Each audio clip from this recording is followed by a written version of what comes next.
Mr. Mack-Poole, 3-minute history, narrative account question, Excel, 8 marks. Let's do this. So a lot of students get very confused by a narrative account question, and I don't know why. I think it's got the most simple skills that you could use in history. Now, many of you may have, when you're younger, acted in a nativity play.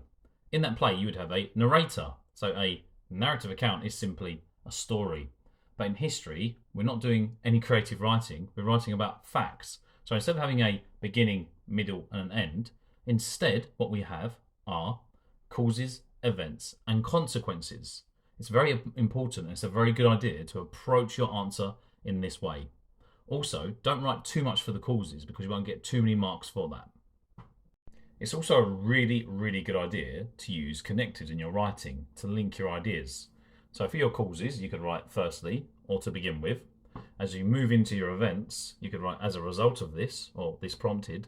And for your consequences, it's really good to write about long and short-term consequences. Okay, so the major short-term / long-term consequences were, or you could think of consequences for individuals or even regions. Okay, really kind of think of in layers and try and add complexity to this because you will gain better marks for doing so.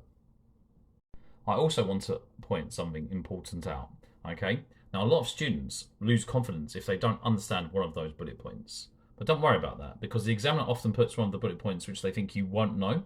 So if you know a different topic in more detail which you could write about it. You don't have to use these bullet points. Remember, it says you may, but the question does stipulate that you must use information of your own. So if you do write about a different topic, you're actually going to be rewarded for it in a greater sense.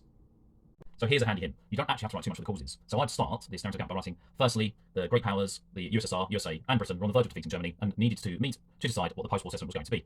And in that context, you could then move on to events. And this led to the Yalta Conference. Now you really want to get some spend details in here. So spend details are statistics, places, events, names, and dates. Spend. Okay.